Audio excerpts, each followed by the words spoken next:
다 같이 조용한 기도로 주일 저녁 예배를 하나님 앞에 드립니다.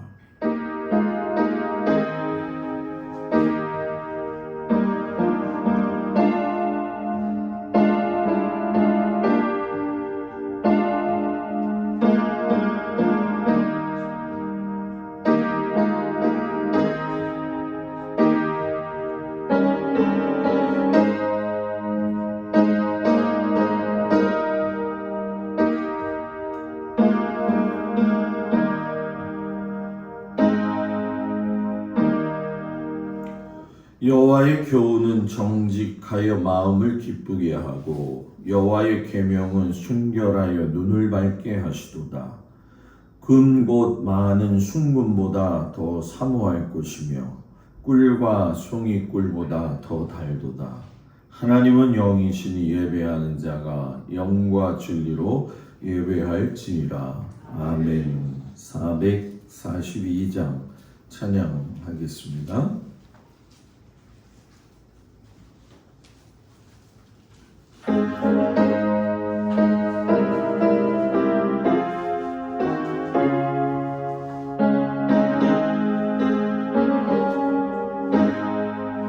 저산 밑골 위에 있음 아직 맺혀 있는 그때에 귀에 은은히 소리 들리니 죄는 성은 명하다. 주님 나와 동행을 하면서 나를 친구 삼으셨네. 우리 서로 받은 그 기쁨은 알 사람이 없더라.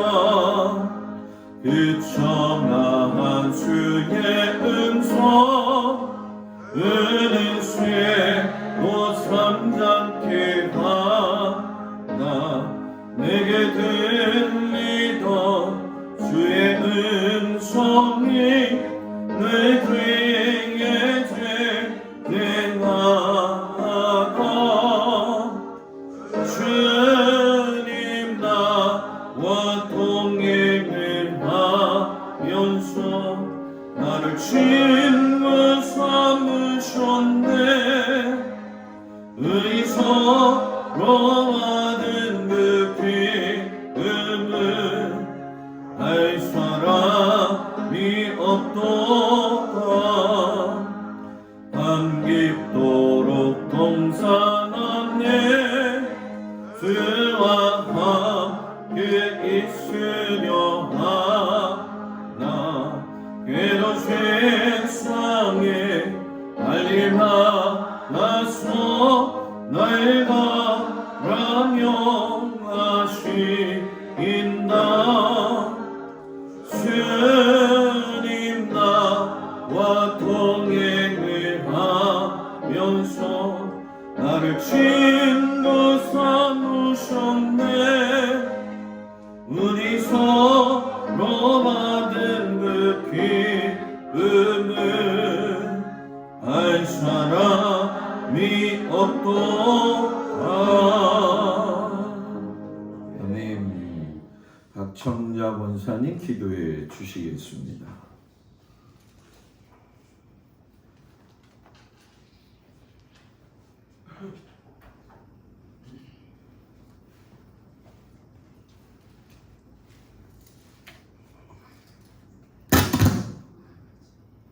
기도하시겠습니다. 오늘도 너무나 감사하고 또 감사합니다. 아버지, 하루의 모든 오늘 주님의 날이지만 또 우리 목사님의 말씀과 또 우리 김필권 장로님의 아버지 특성과 하나님 저희들 너무나도 은혜를 받고 하나님 앞에 영광 돌리게 해주심을 지지로 감사를 드립니다. 아멘. 아버지 하나님, 이 시간에도 간절히 기도하고 원하기는 우리 동막교회가 정말 부흥 발전되게 도와주시옵시고 저희들에게 은혜 충만, 성령 충만, 말씀 충만으로 아버지 모든 것이 갖춰지게 도와주시옵시고 날마다 주님의 아버지 모든 것을 행해서 나간다고 하지만 인간의 생각과 모든 것으로 서로 오늘날까지 달려왔습니다. 하나님 저희들에게 은혜를 주시고 성령 충만하지 않으면 저희들은 세속으로 물들 수밖에 없사옵고 세상이 너무 험악한 가운데 있사오니 하나님 저희들 주님의 손에 꼭 붙들려서 하나님 또 아버지 저희들에게 하나하나 맡겨진 모든 사명들을 감당하게 도와줬기를 간절히 기도하고 원합니다. 하나님 이 시간에도 간절히 기도하고 원합니다. 우리 동막교회를 진정으로 사랑해 주시고 인도해 주심을 진심으로 감사를 드립니다. 저희들 하나하나 생각할 때마다 너무나도 감사가 많지만 저희들은 감사할지 모르고 또한 저희들 내 생각과 나의 뜻과 나의 모든 것으로만 행해 나갈 때가 너무나 많사오니 하나님 인간의 생각으로는 저희들 어찌할 수가 없습니다.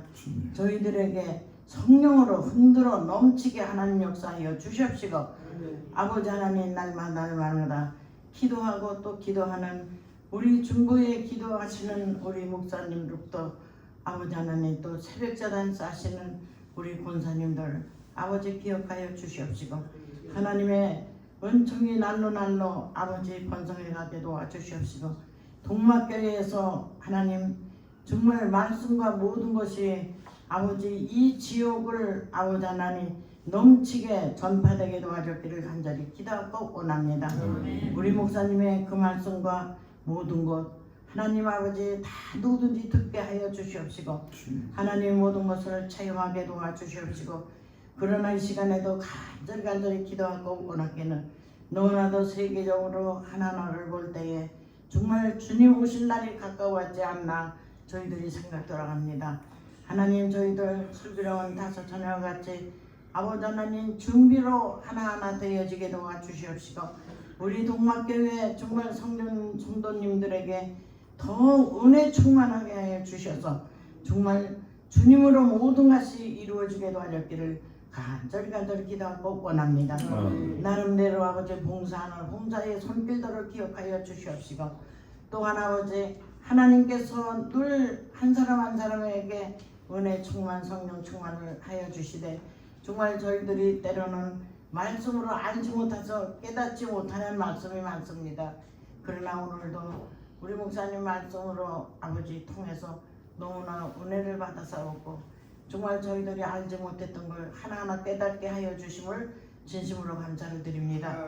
아버지 또한 이 시간에도 그 말씀과 모든 거로 아버지 저희들 채워지게 도와주시옵시고 한 걸음 한 걸음 나갈 때마다 주님만 역사하여 주시옵소서. 이 시간은 처음 시간이 오니 마치는 시간까지 우리 주님 홀로 주장하여 주시옵소서. 감사하고 예수님의 이름으로 기도합나이다. 아멘.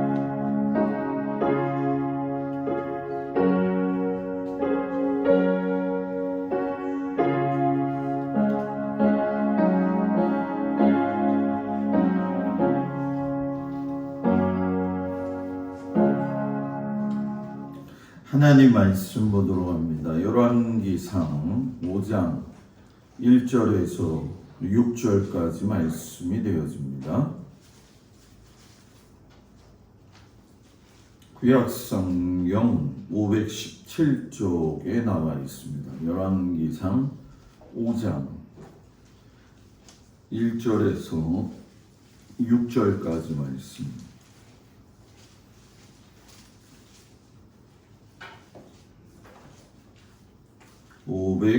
517쪽에 나와 있습니다. 열왕기상 5장 1절에서 6절까지 말씀을 교도하겠습니다. 솔로몬이 기름 부음을 받고 그의 아버지를 이어 왕이 되었다 함을 두로왕 히람이 듣고 그의 신하들을 솔로몬에게 보냈으니 이는 히람이 평생에 다윗을 사랑하였습니다. 이에 솔로몬이 히람에게 사람을 보내어 이르되 당신도 알거니와 내 아버지 다윗이 사방의 전쟁으로 말미암아 그의 하나님 여호와의 이름을 위하여 성전을 건축하지 못하고 여호와께서 그의 원수들을 그의 발바닥 밑에 두시기를 기다렸나이다.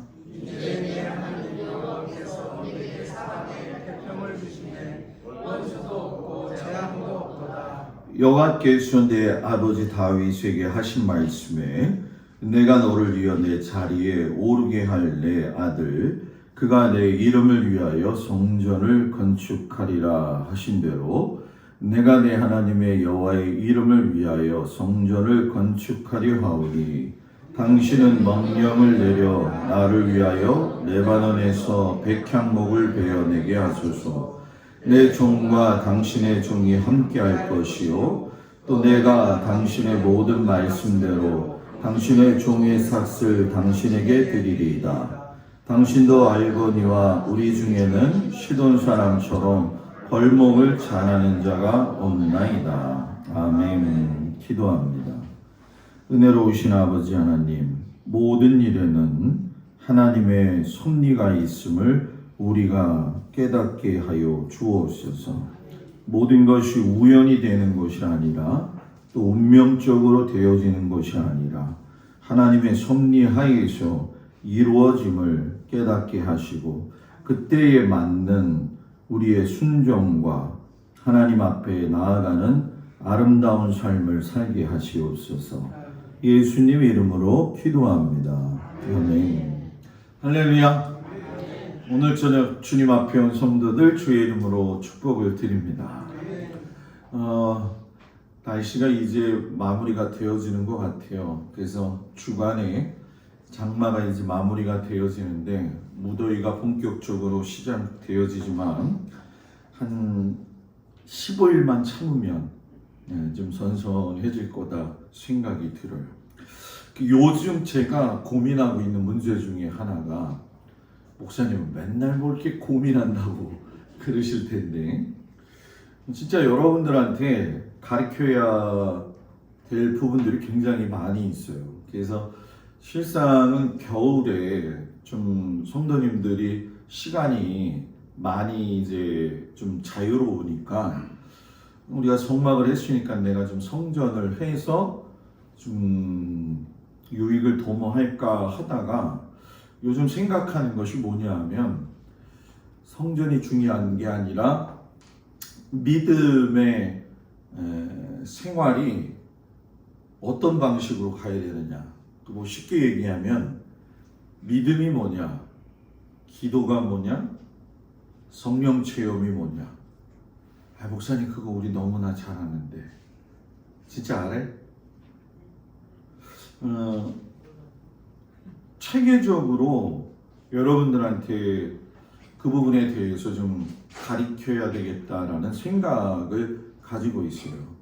주일 아침에 하기에는 조금 여러분들 이제 저하고 경험을 해보시면 아시겠지만 주일 저녁에는 좀 편안하게 예배드리고 수요일은 좀 확구적으로 드리고 주일 아침에는 좀 생각할 수 있는 그런 시간을 갖는데 주일날 저녁에 이제 겨울이 되어지면 아무래도 그걸 좀 해야 되겠다라는 생각이 들어요. 그게 아마 제가 볼 때는 모든 걸 다 하면 거의 1년이 다 될 거라고 생각이 되어지는데 중요한 건 여러분들이 그 말씀을 왜 제가 여러분들한테 가르쳐 드리고 싶고 배워서 그 마음속에 깊이 뿌리를 내리기를 좀 원하는 이유는 뭐냐 하면 믿음 생활은 다 하나님의 섭리 가운데 이루어져요. 좀 쉽게 설명하면 하나님이 부르셔서 나와야 할 때가 있고요. 하나님의 말씀에 부복해야 될 때가 있고요. 또 하나님의 말씀에 절대적 순종을 해야 될 때가 있고요. 또 하나님 앞에 목숨을 내어놓아야 될 때도 있어요. 오늘 제목이 솔로몬 그리고선 하나님의 섭리 이렇게 제가 정했잖아요. 왜 이렇게 했냐면 하나님이 솔로몬으로 하여금 성전을 건축하게 하시는데 즉흥적으로 하지 않으셨다는 거예요. 우리가 아침에 지금 다윗에 대한 설교 말씀을 듣고 있는데 다음 주에 이제 여러분 오늘 읽은 사무엘 6장 이상의 7장 내용을 이제 다음 주 주일날 설교할 거거든요. 이제 거기에 보게 되면은 다윗이 하나님 앞에 성막을 성전으로 세우고 싶은 마음이 생겼어요. 그래서 나단 선지자가 왕이 좋은 마음대로 하십시오 라고 이야기를 했는데 그날 밤에 하나님께서 나단 선지자에게 나타나셔가지고서는 너희들이 언제부터 내 집을 지어줬느냐 하면서 의문을 표시하는 말씀이 2번, 3번 나오거든요. 그러면서 나단 선지자에게 너 다시 가서 이야기해라 라고 이야기를 해요. 오늘 이 설교하면 다음 주 주일 설교 못하니까 여기까지만 하는데 그 핵심이 뭐냐 하면 우리 입장에서는 다윗이 성전 지으면 좋잖아요. 그죠? 태평성대를 실상 기반 마련 놓은 거는 다윗이거든요. 그런데 하나님 그걸 싫어하시는 거예요. 뭐 싫어하시기보다는 아직 너가 할 일이 아니라는 거죠. 그러면서 직접 다윗에게 말씀하셔도 되는데 나단 선지자를 통해 가지고서는 수정을 하셔요. 그리고 오늘 보게 되면 이제 솔로몬의 그 마음속에서 아버지 다윗 왕과 친한 친구였던 두로 왕 히람과 협력을 해가지고서는 하나님의 정확한 때에 정확한 방법으로 하나님의 성전을 세우신다는 거죠. 즉흥적인 거는 잠시의 문제를 해결할 수는 있어요, 여러분.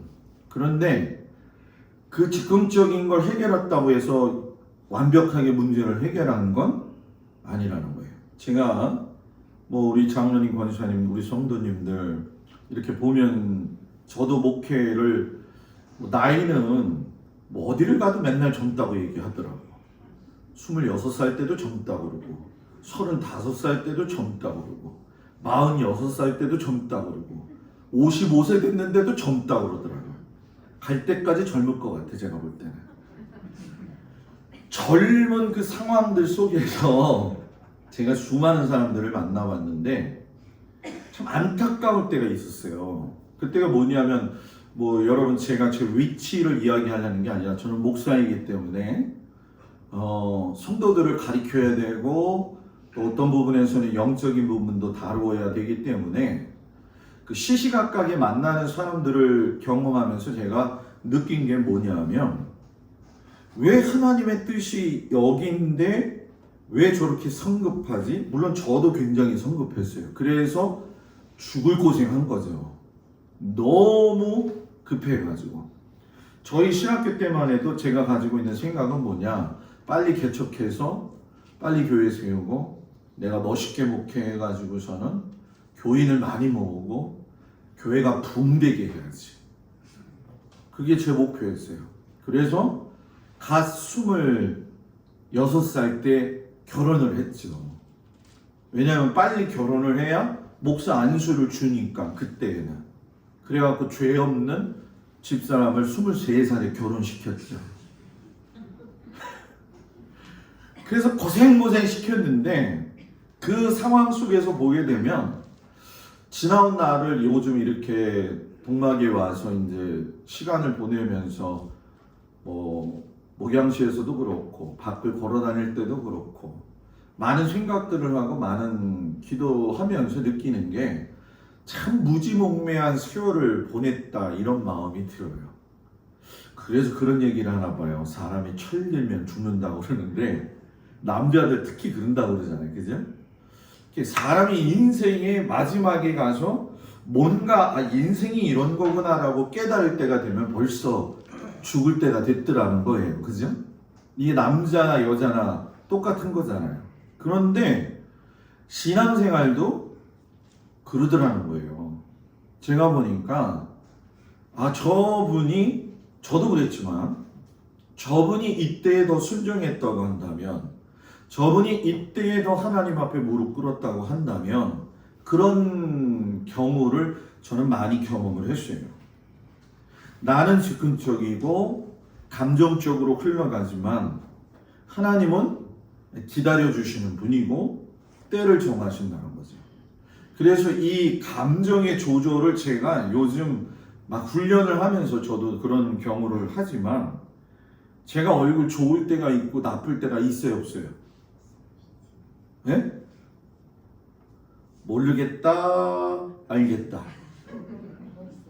없어요? 근데 민감한 사람들은 제 얼굴이 변하는 걸 안 하더라고. 아무리 해맑게 웃어도 목사님 얼굴이 다르대. 그죠, 유권자님? 예? 근데 제가 훈련을 해보니까 그게 쉬운 게 아니더라고. 해맑게 웃으면서 아무 일도 아닌 것처럼 살면 그건 사람이 아니야. 그렇잖아요. 사람이 바늘을 찔렀으면 이래야 되는데 바늘을 찔렀는데 이렇게 웃어봐. 그건 좀 뭔가 이상한 사람이잖아요. 그죠? 그러니까 그런 상황들 속에서의 감정 처리는 실상 다듬어질 수 있는 거는 어디에서 시작이 되어지느냐? 하나님 안에서 훈련 받을 때에, 그리고 하나님 안에 내가 어떤 상태로 있는지를 정확히 알 때 깨달을 수 있다는 거예요. 그래서 그거를 겨울에 같이 겸비하면서 좀 해봐야 되겠다는 거죠. 하나님은 오늘 솔로몬의 이 이야기를 통해서 보게 되면 다윗의 시절도 지나고 굳이 솔로몬 시대에 하나님이 이 일을 하셨다고 한다면 분명하게 두 가지 원칙이 있다는 거예요. 그건 하나는 하나님이 정하신 때에 일하신다. 그리고 두 번째는 뭐냐? 하나님은 사람을 선택해서 그 사람을 불러서 사용하신다는 거예요. 아무리 뭐라고 해도 하나님이 그 사람을 내가 쓰겠다 그러면 여러분 쓰임받을 때 중요한 게 뭐냐? 훈련받게 하신다는 거죠. 그게 굉장히 어려운 거예요.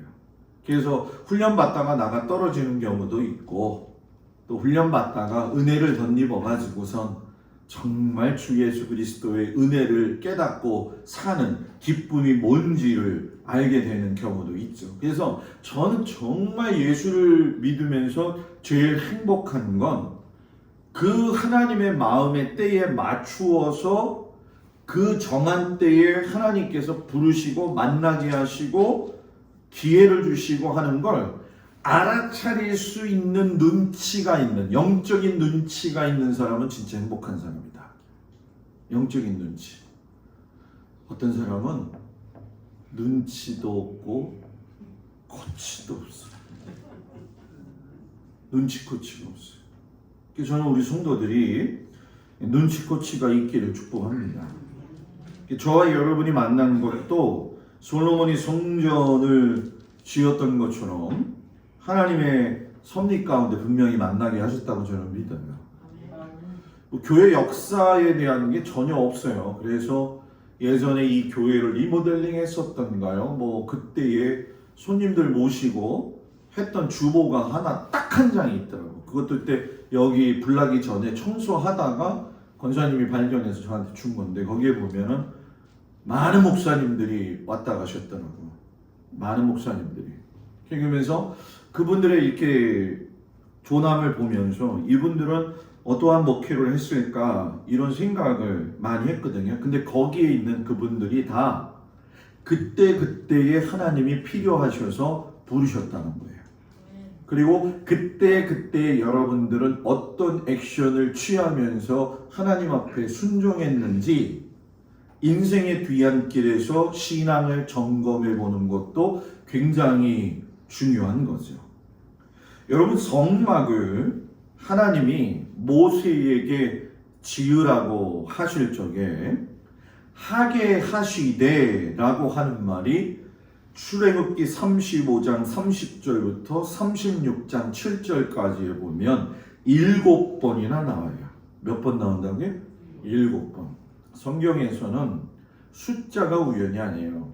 히브리어도 다 숫자로 개념이 되어져 있기 때문에 그 숫자를 풀면 아주 깊은 뜻을 알게 되어지는데, 주로 이제 제가 놀랄 때가 어디냐면 브래드 TV라고 해가지고서는 유대인들 전문 방송이 있어요. 거기에는 이스라엘의 랍비들이 나와가지고서는 이제 토라 포션이라고 하는 말씀을 하게 되는데, 이 토라 포션을 이게 지금 1년 후가 될지 내년이 될지 제가 지금 기도를 하고 있어요. 왜냐하면 이 토라 포션은 학사 에스라가 포로 시기에 끌려갔을 때에 이스라엘 백성들에게 하나님의 율법을 가르치기 위해서 창세기, 출애굽기, 레위기, 민수기, 신명기의 말씀을 1년의 유대력 절기로 만들어 가지고선 이렇게 성경을 읽게 해 놓으신 거예요. 근데 뭐 집사람 같은 경우에는 토라 포션을 저보다 더 일찍 이제 알고 거기에 저보다 한 1년, 2년 앞서 있는 사람인데, 저는 이제 그거를 뭐 준비하면서 이제 어떤 방향으로 연결할까 이렇게 지금 기도를 하고 있는데, 이 토라 포션에서도 보게 되어지면 이 숫자를 통해 가지고서는 하나님의 섭리가 많이 나옵니다. 근데 이 7수는 완전 수잖아요. 성막을 지을 때에 그 아까 말씀드린 35장 30절부터 36장 7절까지 거기에 보면 오홀리압과 부살레를 부르시는 이야기가 나오는데, 거기에 보면은 일을 하게 하시되 한번, 일하게 하시며, 일을 하게 하셨고, 그리고 일을 하게 하시되, 일을 하게 하시고, 연구하게 하시고, 명하신 대로 해라. 7번 나와요. 그러니까 처음부터 마지막까지 보게 되면 하나님의 섭리의 제일 중요한 원칙은 뭐냐 하면 하게 하시는 분이 하나님이시라는 거예요.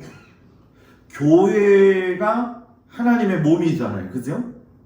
그죠? 교회는 건물이 아니에요, 여러분. 우리가 동막교회 이렇게 건물이 있으니까 우리는 그냥 건물을 보고 동막교회라고 하지만, 교회는 건물이 아니라 교회는 여러분들이에요. 여러분들이 교회가 되어져서 모여서 예배를 드리기 때문에 여러분들이 모인 공동체가 교회 공동체가 되어지는 거죠. 초대교회는 건물이 없었어요. 저기 박청자 원산에 다 모여라 그러면 다 거기 가서 모여서 예배 드리면 그게 교회였어요. 그러니까 요즘 말로 우리가 얘기하면 뭐예요? 속회죠. 굉장히 중요한 거예요, 속회가. 여러분, 우리가 속회를 제가 계속 신방하고 있는데, 속회가 조금 더 하나님과 친밀한 관계가 되어질 수 있는 그런 장소가 되어야 되겠다, 이런 생각을 요즘도 많이 하고 있어요. 무엇이든지 하나님은 하게 하실 때에 거기에 섭리를 통하여서 일할 사람들을 붙이셨다는 거죠. 그러니까 중요한 건 그때에 그 일을 할 수 있는 데에 부름받았다는 거는 기쁜 일이에요. 행복한 일이에요. 그런데 그게 순종하지 않으면 역으로 돌아온다는 거예요. 그래서 이 시대에 이 지금에 김필권 장로님이 동막교회 장로님이 된 건 내가 너를 지명하여 불렀나니 너는 내 것이다. 장로님이 아멘을 해줘. 여러분들이 네? 장로님이 되는 거, 뭐 목사는 당연한 거 아니겠어요, 그죠? 장로님이 되는 건 쉬운 일이 아니에요. 우리 장로님도 부담되겠는데 다 싸잡아서 해야겠다. 권사님이 되는 건 쉬운 일이 아니에요. 제가 좀 미안한 얘기 할게요. 장로님 앞에 모시고 이런 얘기 하면은 참 죄송한 얘기지만, 제가 장로님을 목회하면서 4명 세웠거든. 아주 두 손 두 발 다 들었어요. 권사님 때는 왜 이렇게 잘하는지 몰라. 장로만 되면 사람이 확 바뀌어. 언제였던가 저 사람이 변해요. 전 그걸 많이 봤어요. 나는 뭐 이제 우리 김필권 장님이 변했다는 얘기가 아니에요. 김필권 장님은 한결 같아 지금. 예? 제가 서울에서 장로님을 이렇게 4분 추천해서 5분까지 이제 만들고 한 분은 은퇴를 하셨죠. 5분인데 그나마 뭐 그 교회에서도 지금 이 설교를 보시는 분들도 있어요. 보니까 제가 저희 큰딸 결혼했을 때 머리가 백발이 된 장로님 한 분이 오셨어요. 그분이 원로 장로님이에요.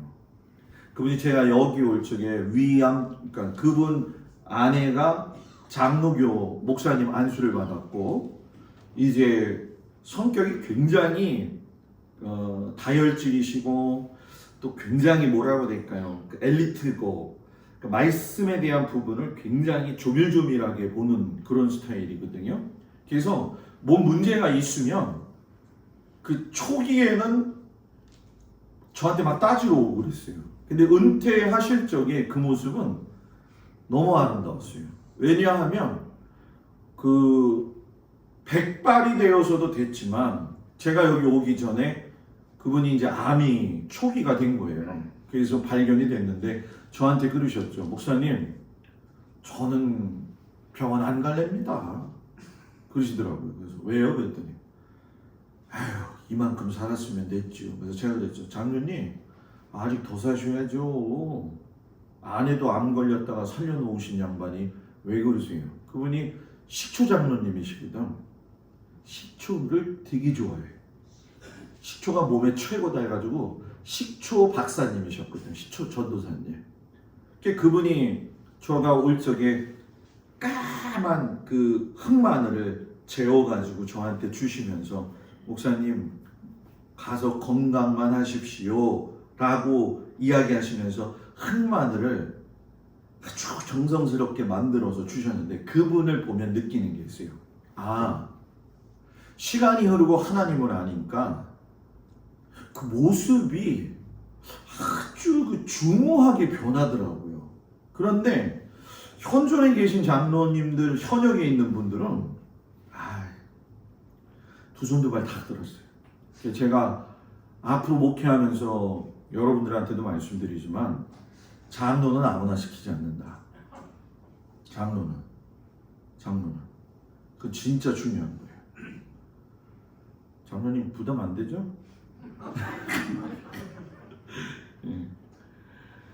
이 시대에 장로님으로 부름받았다는 거, 이 시대에 그리스도인으로서 권사 집사로 부름받아서 성도로 부름받았다는 건 굉장히 큰 부담감이 있지만 동시에 이걸 잘 견디면 하나님이 엄청난 상급을 주십니다.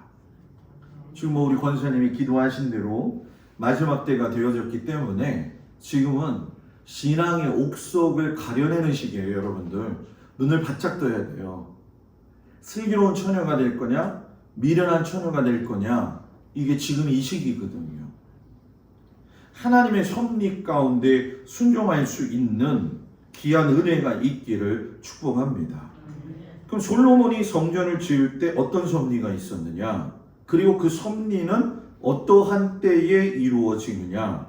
첫 번째 4절 뭐라고 나와 있습니까? 이제 내 하나님 여호와께서 내게 사방에 태평을 주시매 원수도 없고 재앙도 없도다. 자, 여기 중요한 말. 하나님의 섭리가 이루어지려면 태평성대가 이루어져야 된다는 거예요. 자, 이거를 너무 거창하게 이야기했고요. 좀 실생활에 도움이 되게 이야기한다면 내 마음의 평안은 은혜가 충만할 때 일어나는 거예요. 그런데 내 마음의 평안이 세상의 환경이 어렵다고 해서 내 마음의 평안이 안 오는 거냐? 그건 아니라는 거예요. 환경이 뒤집어져도 내 마음은 평안할 수가 있다는 거예요. 지금 우리는 생각할 적에 세상살이에 지치고 힘들면 평안하지 않는 게 일반적인 삶이라고 해요. 그래서 사람들은 모두 다 신한테 빌고 두 손 모아서 뭐 여러 가지 일을 하잖아요. 그죠? 점집에 찾아가가지고. 여러분 그 점쟁이들은 과거는 맞히지만 미래는 맞추지 못한다는 거 아십니까? 미래는 못 맞춰요. 이 점쟁이들도요, 진짜 점쟁이가 있고 가짜 점쟁이가 있잖아요. 10중 8구 여자가 들어올 적에 우거지상하고 들어오면 두 가지라는 거예요. 하나는 사업이 망했거나, 하나는 남편이 바람 폈거나. 그래갖고 점쟁이들이 여자가 울상에서 들으면 아이고 뭐 떠났어 네 남편 때문에 이른다는 거예요. 그럼 그 여자가 속으로 어떻게 알았지? 신통방통하네 이렇게 나간다는 거예요. 근데 미래는 못 맞춰. 근데 우리는 살면서 진짜 그런 일들이 일어날 수도 있잖아요. 제가 이렇게 목회하면서 그 바람핀 권사님 때문에 교회에서 한번 난리 난 적이 있었거든. 강경 중앙교회에서 목회 이제 제가 부목사 할 때인데 그 집사님이 여자 집사님이 이 저기를 하셔요. 그 미용실을 하시는 분이에요. 근데 남자 그 남편 권사님하고 교회 여자 집사님하고 바람이 났네. 아유 11시 예배 보는데 문이 대문짝만하게 열리더니 그 여자 집사님이 들어와가지고 성가대에 찬양대에 서 있는 그 여자 바람핀 권사님을 머리끄댕이를 잡고 패대기를 치더라고. 제가 그걸 보면서 이야 권사님 집사님 웃기요. 나는 그날 웃지를 못했어. 왜 웃지를 못했냐? 여자는 무섭다. 건들면 안 된다. 패대기를 치는데 거의 뭐 예배보다 난리가 난 거죠. 뭐 세상살이에도 그렇고 우리도 그렇지만 제가 그래서 그 권사님한테 그런 얘기를 좀 했어요. 찾아가서. 그때는 이제 담임 목사님이 일을 저를 못하게 했기 때문에 3, 4, 5 가끔씩 가다 이렇게 만나서 이야기할 수 있고 위로할 수가 있었는데 하나님께서 이 모든 정한 때의 일을 이루실 적에 이 일이 일어나는 것이 왜 지금 권사님한테 어떤 의미가 있을까 한번 더 새겨보고 다시 한번 좀 점검을 해봐라. 남편이 계속 사업 실패하고 또 그런 상황 속에서 이제 여러 가지 많은 복잡한 일들이 얽히면서 이게 응축이 되어졌다 터져버린 거죠. 이 사람은 응축이 된 게 터지면 크거든요. 근데 결국은 그 남자 권사님이 암에 걸리셔도 돌아가셨어요. 여러분 문제가 많은 교회는 있잖아요. 암에 걸리는 사람들이 많습니다. 제가 경험해보니까. 그때도 보게 되면 양조장직 권사님도 암에 걸리셨지 뭐. 하여튼간에 문제가 있는 교회는 성도들이 암이 많이 걸려요. 그래서 제가 경험을 한 거예요. 우리 교회는 여러분들은 솔로몬이 태평성대 가운데에서 성전을 지었던 것처럼 교회가 교회답게 하고 여러분이 가정에 가정답게 헤어지려고 한다면 교회 안에 태평성대를 이루어야 되는데 그 태평성대를 이룬다는 건 뭐냐면 내 신앙생활을 하나님 앞에서 잘 견고하게 해야 된다는 거예요. 사울은 시작했지만 교만하고 자기 멋대로고 다윗은 마음에 합했지만 솔로몬이 고백한 것처럼 우리 아버지는 전쟁을 많이 했기 때문에 이건 뭐가 맞냐? 적이 많았다는 거예요. 사람이 적이 많으면 안 돼요. 적이 많게 되어지면 그 사람하고 적과의 관계 속에서 뭐 적과의 동침이니 뭐니 이런 얘기도 있지만은 적이 많게 되어지면 사람은 일단 마음이 편치 않아요. 여러분들이 다른 사람들하고 관계가 좋지 않으면 풀지 않으면 그게 마음에 힘이 드는 거예요. 그러면 교회 와도 은혜 받아도 은혜가 들어오지도 않고 그냥 그런 게 귀찮은 거예요. 그래서 제가 늘 여러분들한테 이야기하지만 미운 놈은 뭐라고요? 떡 하나 더 준다 생각하고 감싸자는 거예요.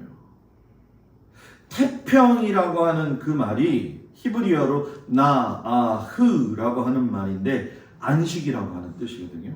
여러분 우리 교회 위해서 기도 많이 하잖아요. 하나님 우리 교회가 주님 은혜 가운데서 정말 부흥하게 해주세요. 부흥이 뭐 사람 많아지는 것도 중요하겠지만 제일 중요한 게 부흥하기 원하고 여러분들의 가정이 평안스럽고 또 여러분의 가정의 자녀들과 삶 속에 하나님께서 그 일일이 간섭하시는 것들을 원한다고 한다면 신앙의 태평성대를 가져오는 믿음의 태도를 갖기를 축복합니다. 그래서 여러분 제가 한 가지 팁을 줄게요. 태평성대의 가장 중요한 첫 걸음은 어디서 시작될까요? 교회에서. 하나님하고 관계. 그죠? 두 번째 누구하고 관계? 목사님하고 관계. 세 번째 누구? 본인들 옆에 있는 분들. 성도들하고. 이게 태평되지 않으면 꼬입니다.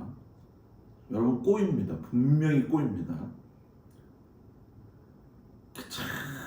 그 꼬이는 상황들을 보면 참 어려워요. 저는 우리 권사님, 장로님 나이 드신 분들이 제가 이런 말하면 좀 외람된 말씀이지만은 돌아가실 때 아프지 않고 잠자다가 돌아가셨으면 좋겠어요. 그게 축복이었으면 좋겠어요. 잠자다가 아니면 교회 와서 기도하다가. 물론 사람이 죽는 건 깜짝 놀랄 일이죠. 흉흉하다 이렇게 얘기를 하지만 그렇지 않아요, 여러분. 하나님의 사람이 신실하게 하나님을 믿으면요, 하나님이 죽을 시간까지도 가르쳐 주십니다. 죽음을 준비하게 하셔요. 제가 지난주에 그 메타포스 사람의 삶의 죽음에 대한 그 내용이 무슨 얘기냐면은 사람이 죽어갈 때에 나타나는 그 현상에 대해서 의학자나 상담자나 목사가 이걸 어떻게 판단하고 어떻게 정의를 내려야 되느냐. 근데 제가 읽어보니까 전 그런 경험을 또 많이 했더라고요. 예를 들면 여러분들 돌아가실 때에 이렇게 막 그 돌아가시기 직전에 막 뭐가 왔어, 뭐가 봤어 막 그러잖아요.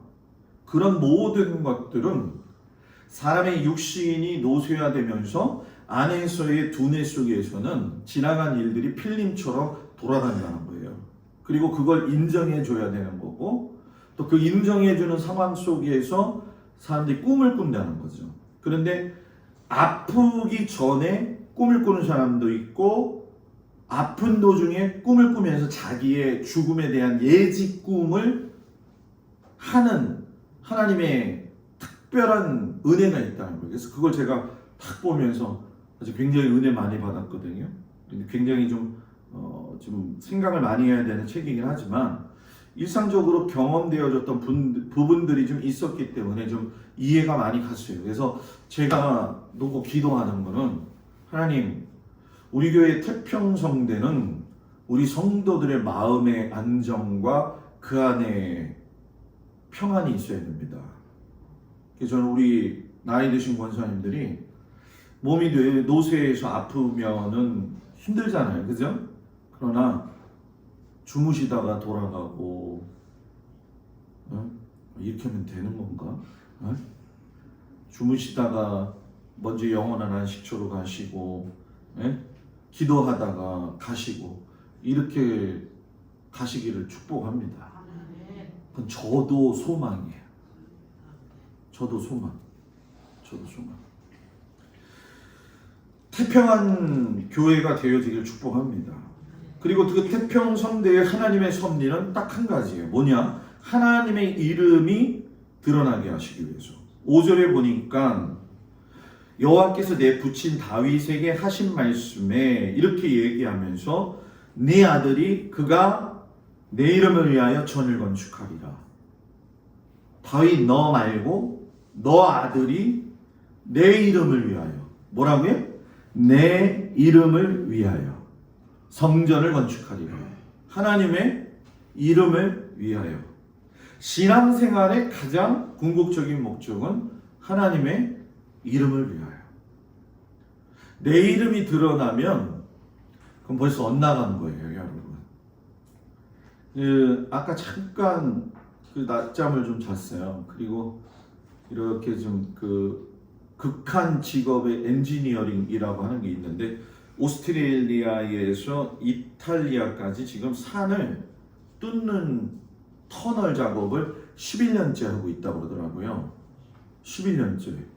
중국 사람들은 이쪽에서 파가지고 이쪽에 파서 여기에 못 만나요. 이쪽에서 파가지고 저쪽으로 나가고 저쪽에서 파서 저쪽으로 나가고, 원래는 하나로 파기로 한 건데 중국 사람들은 그래놓고 우린 두 개 팠다? 이러거든요. 근데 그 이탈리아 사람, 한국 사람들은 아주 기술이 좋잖아요. 거기 보니까 GPS 지도를 딱 만들어 놓고서는 하늘로부터 0.7mm의 오차밖에 안 된대. 권사님들은 안 놀래네. 0.7mm의 오차라니까? 그거를 맞추는 게 뭐냐면, 레이저를 곳곳에 심어놔가지고 위에서 연결해가지고 수백 킬로의 그 중간중간에 레이저를 쏴가지고서는 그게 다림줄 모양처럼 제대로 가고 있는지, 그 굴속 안에서 굴착사가 몇 도 트세요, 몇 도 트세요 이렇게 하고 간다는 거예요. 여러분, 놀랬어요. 제가 그걸 보면서 느낀 게 뭐냐, 아, 사람이 아무리 정확하게 하고 아무리 정말로 유하게 한다 할지라도 그 사람의 마지막 입술은 뭐냐, 고백이 뭐냐면, 한 번 실수하면 완전히 무너지고 다 죽습니다. 하나님은 그런 적이 없으셔요. 여러분과 저를 만들어 놓으셨고 동막교회를 세우셨고 지금까지 인도했다고 하신다면 앞으로도 그렇게 가실 거라는 거죠. 오늘 아침에 제가 여러분들한테 주보에다가 올린 걸로 생각을 했는데, 제가 설교 준비하다가 그랬더라고. 보니까는 미드라시에 보니까 하나님이 천지를 창조하시고 사람을 창조하려고 하는데, 천사들아 하고 물으셨어요. 내가 사람을 창조하는 게 좋겠냐? 어떤 천사가 말하기를, 분명히 타락하니까 하나님 나중에 골치 아픕니다. 창조하지 마세요. 결사반대. 한 천사가 뭐라고 이야기하냐면, 하나님, 만군의 여호와 하나님, 백성 없는 왕이 어디 있겠습니까? 군사 없는 장군이 어디 있겠습니까? 환자 없는 의사가 어디 있겠습니까? 영광 없는 하나님이 어디 있겠습니까? 사람을 만드셔서 영광을 받으십시오. 타락할 수도 있지만 타락하지 않은 사람들한테 영광 받으십시오. 영광 돌리는 사람이 돼야 돼요.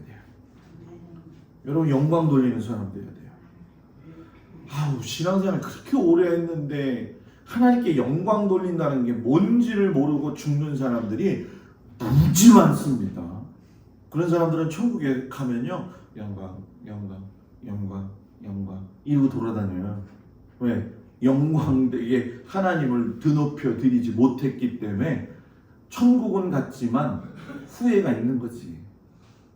여러분, 신앙생활은 후회함이 없게 하기를 바랍니다. 하나님의 섭리를 오늘 말씀 속에서 보게 되면 또 하나 느낄 수 있는데, 하나님의 섭리는 일꾼을 붙여주신다는 거예요. 하나님이 오늘 보니까는 실상 여러분 오늘 그 뒤에 보게 되면은 13절 한번 보실래요? 13절 보면 솔로몬 왕이 이스라엘 가운데서 역군을 불러일으키니 역군의 수가 몇 명? 3만 명. 자, 그들을 한 달에 10,000명씩 번갈아서 보내고, 15절 솔로몬에게 또 짐꾼이 7만 명, 산에서 돌을 뜨는 자가 8만 명. 권사님들은 이 숫자 얘기를 하면 별로 안 놀라는 것 같아요. 제가 볼 때 이거 다 계산하면은 15만 명 이상이에요, 여러분. 계산은 저희 권사 집사님이 하시고 가르쳐 줘봐요. 이 수많은 사람들이 엊그제 여러분 그 거제도 조선소에서 파업 이유가 뭐냐 하면은 잘 아시죠? 시급만 준다는 거예요. 원래 월급대로 줘야 되는데 그것도 더 밑으로 깎아서 올리지 않고 줬다는 거죠. 오죽했으면 용접해가지고 그 안에 들어가서 있다고 생각해봐요. 신나를 옆에 가지고 있었대요. 저는 원래 정치적인 이야기를 여러분들한테는 잘 안 하지만 제가 하고 싶은 얘기는 뭐냐 하면 그 사람이 그렇게 죽을 각오를 하고 그 안에 들어갔다는 얘기는 뭐냐 하면 최소한의 삶을 살 수 있는 것이 마련되지 않았다는 거예요. 자, 그렇다고 한다면 이 수만 명의 사람들을 성전에서 쓸 적에 솔로몬 입장에서 그냥 썼을 것 같냐라는 거죠. 아니라는 거예요. 솔로몬은 사람의 마음을 힘들게 하는 걸 원치 않았어요. 그래서 제가 계산을 해봤어요. 한 달에 우리나라 돈으로 100만 원 주면 얼마쯤 될까? 한 달이 인건비만 1,000억 원. 도대체 1,000억 원이 네 집 이름인지 도대체 응? 권사님들 집에 돈이 많나 봐. 예?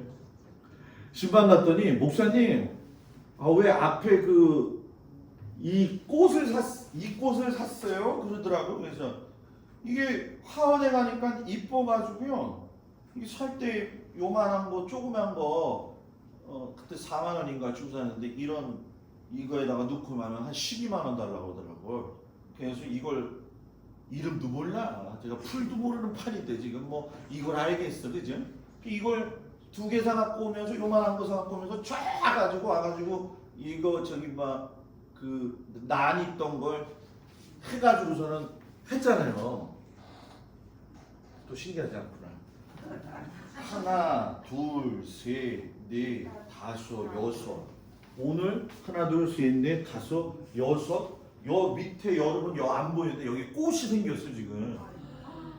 저는 이거 꽃 처음 봤어. 근데 어느 권사님이 신방 가는데 나한테 그러더라고. 목사님, 어머 교회에 돈이 들어오라고 금전수를 사다 놓으셨어요? 그럴 거야. 이게 금전수인지 저도 처음 알았어.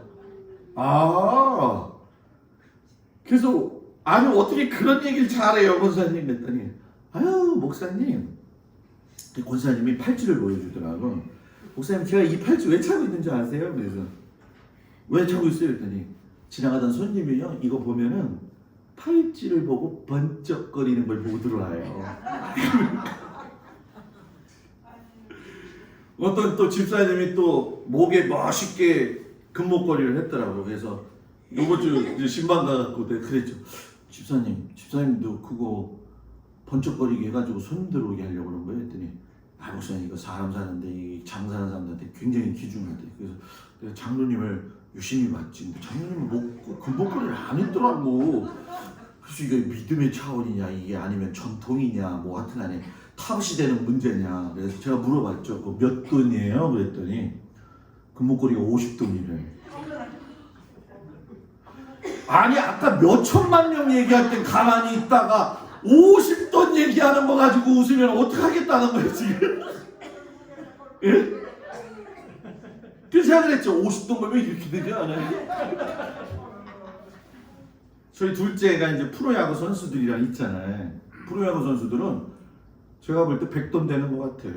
이따만한 걸 막 출렁. 그래서 제가 그랬어요. 아유 저거 목이 안 부러지는 게 다행이다. 여러분 50돈짜리 금목걸이 차면 좋긴 좋을 것 같아, 그죠? 요럴 때 또 아무 말 안 한단 말이에요. 이 속을 모르겠어 도대체. 에? 목사님 줘봐야 나도 찰 거지. 지금 그런 표정인데 나는 아니에요. 이런 것처럼 보이게. 그래가지고 이 금전수를 갖다가 이렇게 했다 그러면서 참 목사님은 선견지명이 있대. 그래서 갑자기 제가 선견지명 목사가 돼버렸어. 그래서 지금 이걸 더 사다 놓을까? 저거 한 35,000원짜리 사다 놓으면은 금방 자라더라고요. 그래서 저것도 어디서 얻어 갖고 왔어 또. 저 고목나무도. 하여튼 여기를 좀 푸르게 좀 하려고 무척이나 노력하고 있거든요. 뭐 얘기하다 일로 갔는지 모르겠지만 하나님이 계속 일꾼을 붙여줘요. 사람이 일을 하려면 일꾼이 있어야지 일을 하는 거예요. 그래서 우리 교회도 일꾼이 많은 교회가 된다. 아유 목사님 내가 지금 루마티스 관절염에 지금 여기서 말하는 일꾼은 성막에도 지명 일꾼이 있었어요. 내가 너를 지명했다. 부살렐. 감동 일꾼 오홀리야. 물질 일꾼 백성들. 노동 일꾼 백성들. 쉽게 설명하면 일하는 것도 자기 달란트라는 거예요. 일하는 것도 협력하는 것도 기도로 하는 사람이 있고 남이 모르게 왼손이 하는 거 오른손 모르게 하면서 물질을 푸는 사람도 있고 여러분 열심히 몸으로 움직이는 사람도 있다는 거예요. 오늘 저 구예배당 지금 장로님하고 권사님들한테 얘기 아직 안 했는데 제가 오늘 얘기하려고 했는데 그냥 장로님이 얘기해도 되죠? 8월 27일 날 어저께 목민교회 저기 목동의 목민교회라고 장로교회 큰 게 있습니다. 거기 교회 부목사 두 분이 오셨어요. 그러면서 목사님 8월 27일 날 자기네가 강화 여선교회 수련회를 온다는 거예요. 그래서 어디 지역을 돌고 마지막 결단 예배를 드리고 싶은데 뭐 여기도 도래도 가고 내가 속으로 그랬지 도래 다 못 갈 텐데. 그래서 흥암교회도 가보고 몇 교회를 갔대요. 근데 우리 교회가 너무 목사님 너무 아름답고 몰라요. 나한테 허락을 받으려고 그러는지 너무 아름답고 목사님. 그래서 1시간만 빌려달라는 거예요. 1시간만. 8월 27일 토요일 날. 그래서 몇 시요? 그랬더니 2시에서 3시 사이나 3시에서 4시 사이요. 뭐 그러죠. 뭐 교회에서 그렇게 한다고 한다면 뭐 당연히 도와드려야죠. 몇 명 오세요? 170명 오세요. 그날 청소 저녁에 해야 돼. 꽃꽂이도. 그래서 170명 어떻게 앉으려고요? 딱 보니까 끼어서 앉으면 궁뎅이 붙어서 앉으면 다 앉을 것 같아. 그래서 하여튼간에 뭐 이렇게 상식이 어긋난 교회는 아니에요. 그 목민교회는 굉장히 큰 교회고 저도 이렇게 대충 아는 교회긴 아는 교회예요. 그래서 오늘 기획위원회한테 이렇게 올려드리려고 했는데 뭐 빌려드리는 거니까 1시간 빌려드리는 거니까 그죠? 넓은 마음으로 그죠? 협력할 수 있을 때 협력하는 사람들이세요. 그래가지고서는 저 구예배당을 들어가는데 제가 지난주에 말씀드렸지만 권사님들 저는 여러분들이 속회를 이렇게 집에서 돌면서 하시다 보면은 오늘은 좀 우리 집에서 하는 게 부담될 때 있다 이럴 때 있잖아요. 그죠?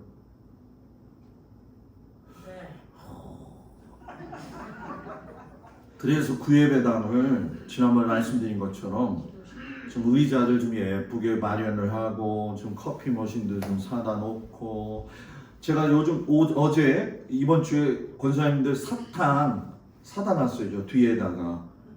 왜냐면 여러분들 갑자기 막 이러잖아. 그래가지고 포도당, 사탕 뭐 여러 종류를 지금 사다 놔가지고 조금씩 제가 내놓거든요. 근데 편식이 심해. 좋아하는 거 막 홀딱홀딱 다 가져가 버리고 별로 안 좋은 거는 그대로 놔두더라고. 그래서 그거를 저 구예배당에 만들어서 기도하고 싶을 땐 가서 기도하고 속해보고 싶을 때는 교회 가서 언제든지 속해볼 수 있고 저거 냉난방기예요. 에어컨도 되고 난방기도 되고 저 비싼 거거든. 그냥 썩히면 안 되잖아요. 그 작업을 지금 하려고 중에 있는데 보시면 아시겠지만 들어가는 입구가 지금 지저분했고 그 계단 만드는 게 아직 완성은 아니야. 그래서 제가 아침에 저걸 보면서 그랬죠. 저거를 또 옮겨야 되는데 어떻게 옮기나. 그러고서는 혼자말로 푸념을 했더니만 오해 왔더니 다 없어졌는데 우리 지명 일꾼, 감동 일꾼, 노동 일꾼, 물질 일꾼 신종표 집사님이 싹 옮겨놨어. 너무 좋은 거예요. 그래서 제가 어저께 남자들 몇 사람을 좀 만났어요. 그래서 당신들이 필요합니다. 우리 권사님들, 나이 드신 권사님들은 기도해야 되니까 당신들은 와서 힘내야 됩니다. 한교호 집사님한테 전화해서 내가 밥 사줄게, 또 가자고 이야기하러. 한교호 집사님, 신정표 집사님, 한규성 성도, 고승준 집사님, 그리고 한규설 성도님 해가지고 제가 계속 만나는 사람들마다 동네에서도 만나면은 목사님 그거 뭐예요? 뭐 이렇게 물어보는 분들이 있는데 뭐 제가 계속 웃으면서 얘기하죠. 속으로 당신도 몇 년 안에는 우리 교회 오게 할 거야. 우리 교회 오게 할 거야. 아멘이 없잖아요. 우리 교회 오게 할 거야. 그러면서 어저께 일이 있어서 한규설 성도에게 갔어요. 박미 집사가 일을 돕고 있더라고. 어저께 좀 제가 배달할 일이 있어갖고 갔죠. 그랬더니 옛날에 내가 가면 한규설이 이것도 볼 텐데 말도 안 하고 이러고 있어. 요즘은 가잖아요. 집사님 어저께 가니까 족발 매진 딱 써 있더라고. 내가 그랬죠. 들어가면서 이게 전도용품 갖고 들어가면서 4개를 딱 놓으면서 아이 돈은 그만 좀 벌고 교회 좀 나오란 말이죠. 그랬더니 한규설 성도가 저한테 그러는 거야. 아유 목사님 제가 지금 무슨 일이 있어서 그러는데 하여튼 조만간 나갈 거예요. 속으로 기분 좋다. 내가 족발을 하루에 한 번씩 팔아주면 좋겠지만 그럴 여력은 안 되고 하여튼 기도만 해줄 테니까. 박미의 성도 그 한규호 집사님 여동생이 또 거기서 일하잖아요. 내가 갔으니까 인사를 하는 거예요. 그래서 설교를 그 한규호 집사님 여동생이 박미 성도한테 뭐라고 얘기하냐면 목사님 쟤 나가가지고 특송한대요. 그 특송한다는 걸 본대는 거잖아. 우리 예배를 본대는 거예요, 여러분. 그래서 제가 여러분들 요즘 새벽 예배도 잘 안 보는 거 내가 알아요. 왜냐면 조회수 보면 딱 알거든. 초반에는 열심히들 봤는데 요즘은 별로야 다들. 한두 명 봐요. 네. 저거 봐. 맨날 보는 사람만 저렇게 알잖아. 봐야 돼. 왠 줄 아세요, 여러분? 그게 다 통로가 돼요. 그리고 그게 우리가 뿌린 거가 되는 거고 그게 다 일꾼이 되는 거예요. 일꾼이 되는 거예요. 여러분들은 어떤 일꾼이 되기를 원합니까? 기도 일꾼? 노동 일꾼? 물질 일꾼? 다 되고 싶다고요? 알았어. 다 되시기를 축복합니다. 하나님은 따라서 하세요. 하나님은 하려고 하는 자에게 할 수 있는 힘도 주시고 할 수 있는 은혜도 주시고 할 수 있는 건강도 주시고 할 수 있는 물질도 주신다. 아멘.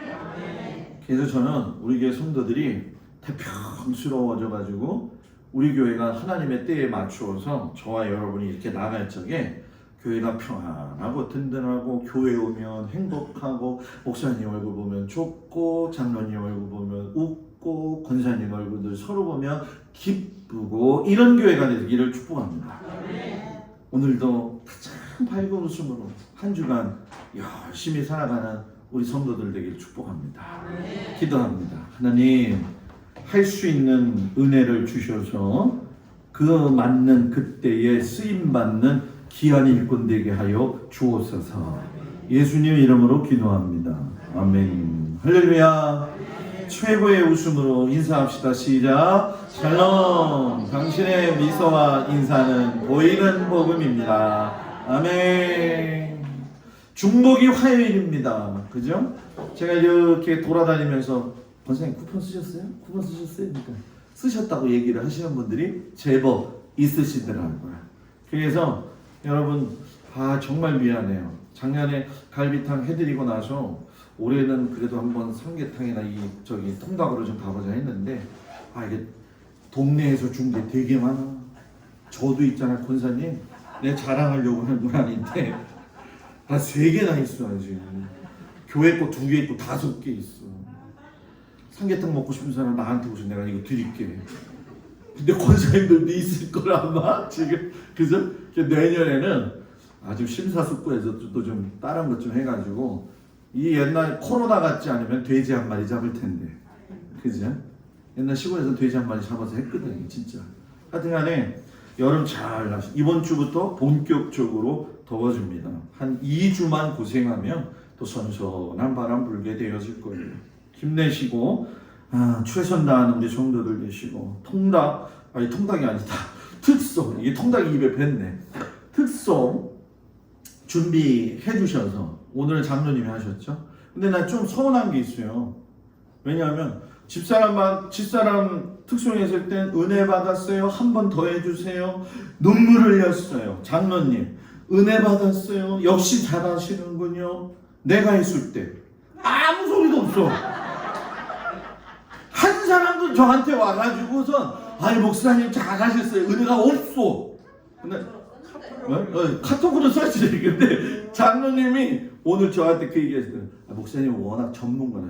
무슨 제가 전문가예요. 제가 노래 불러 찬송 불러면 집사람이 맨날 얘기해. 그것도 노래냐고. 여하튼 너무 어렵게 생각하지 마세요. 그래서 우리 인도자님들, 속자님들 제가 이렇게 따로따로 좀 시켰는데 한번 잘 감당하시고 한 8월달 좀 지나서 9월달 넘어가면 찬양대 이렇게 좀 해가지고 저는 진행을 좀 하도록 할 테니까 잘 감당해 주시길 바랍니다. 우리 다 같이 제가 기도하고 예배를 마칩니다. 하나님, 사랑하는 성도들을 위해 간구하고 기도합니다.